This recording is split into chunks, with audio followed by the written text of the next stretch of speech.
Chicken fry খেতে কিন্তু দারুণ মজা, এটা কিন্তু অসাধারণ টেস্টি হয় যদি হোমমেড বাসায় তৈরি করা যায় স্বাস্থ্যসম্মতভাবে। তো বাসার তৈরি খাবার কিন্তু একদমই হেলদি। তো চলুন কথা না বাড়িয়ে সম্পূর্ণ ভিডিওটা ধৈর্য সহকারে দেখবেন আমি কিভাবে তৈরি করেছি সেই প্রসেসটা আজকে দেখাবো। তো চিকেন ফ্রাই তৈরির জন্য এখানে আমি 4 পিস চিকেন নিয়েছি, দুটো নিয়েছি লেগ পিস এবং দুটো মাংস নিয়েছি। তো এর ভিতর দিয়ে দিচ্ছি 2 টেবিল চামচ আদা এবং রসুন বাটা মিক্সড করা। এর সাথে দিয়ে দিচ্ছি একটুখানি জিরা এবং এলাচ বাটা এবং স্বাদ মতো দিয়ে দিচ্ছি লবণ। এরপরে সামান্য একটু লাল মরিচের গুঁড়া দেবো, একটু কালার আসবে এবং খেতে টেস্টি লাগবে। এরপর দিয়ে দিচ্ছি হাফ টেবিল চামচ গোলমরিচ এবং সাথে দিয়ে দিচ্ছি সিক্রেট মশলা। এটা আপনারা চাইলে নুডলসের মশলাও দিতে পারেন। তো এই মশলাটা আপনারা কাবাবের যে মশলা হয় সেই কাবাবের মশলাটাই দিয়ে দেবেন, তাহলে খেতে দারুণ লাগবে। আর যদি বাসায় না থাকে তাহলে নুডলসের মশলা অ্যাড করে দিবেন। এরপরে আমি এটাকে মেখে সাথে একটু লেবুর রস অথবা সয়া সস দিয়ে মেখে রেখে দিতে পারেন 30 মিনিটের মতো। তো 30 মিনিট রেখে দিলাম আমি। এর ফাঁকে আমি একটু কোট করার জন্য ময়দাটা গুলে নিচ্ছি। ময়দার সাথে দিয়ে দিচ্ছি স্বাদ মতো লবণ এবং 1 টেবিল চামচ দিয়েছি কর্নফ্লাওয়ার। কর্নফ্লাওয়ার দিলে আপনার চিকেন ফ্রাইটা একদম মুচমুচে ক্রিস্পি যে ভাবটা সেটা আসবে। আর যদি শুধু ময়দা দেন সেই ক্ষেত্রে একটু নরম হয়ে যাবে কিছুক্ষণ পরেই।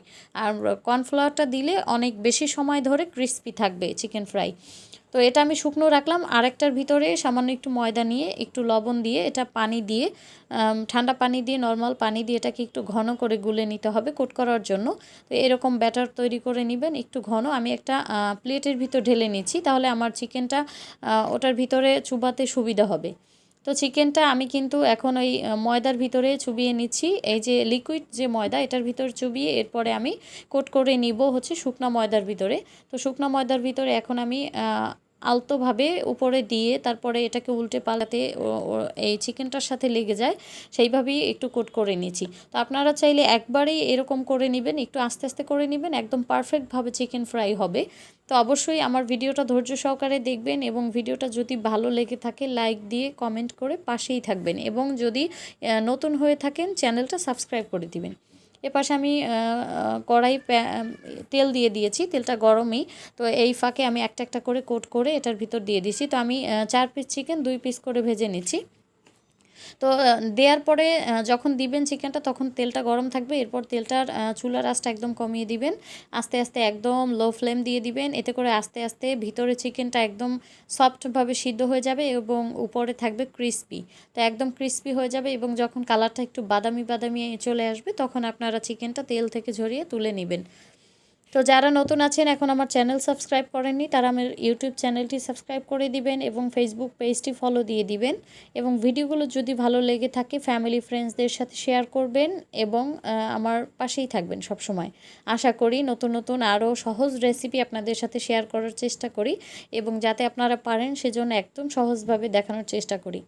তো আমার কিন্তু চিকেন ফ্রাই কালার দেখুন এখন কিন্তু পারফেক্ট একটা কালার চলে আসছে, একদম বাদামি একটা কালার। তো এখন আমি তেল ঝরিয়ে এটাকে তুলে নিব। তো এভাবে আরও বাকি দুটো চিকেন আমি ভেজে নিচ্ছি। এখন আমি এই তেল ঝরিয়ে তুলে নিব। তো অবশ্যই চুলার আঁচ কিন্তু মিডিয়াম থেকে লোর ভিতরে রাখবেন, তাহলে কিন্তু চিকেন ফ্রাই সুন্দরভাবে ভিতরে একদম সফট হয়ে যাবে এবং উপরে ক্রিস্পি থাকবে। তো সবগুলো চিকেন ফ্রাই ভাজা হয়ে গেছে। এখন আমি একটা প্লেটে ঢেলে একটু সাজিয়ে গুছিয়ে একটু ডেকোরেশন করে নিচ্ছি। তো দেখুন আপনারা দেখে বুঝতেই পারছেন যে আমি ডেকোরেশন করে নিচ্ছি। তো কেমন লেগেছে ভিডিওটা অবশ্যই জানাবেন। আজকে এ পর্যন্তই, নতুন আরও কোনো সহজ সহজ ভিডিও নিয়ে হাজির হব। ততক্ষণ পর্যন্ত সবাই ভালো থাকবেন, সুস্থ থাকবেন। আল্লাহ হাফিজ।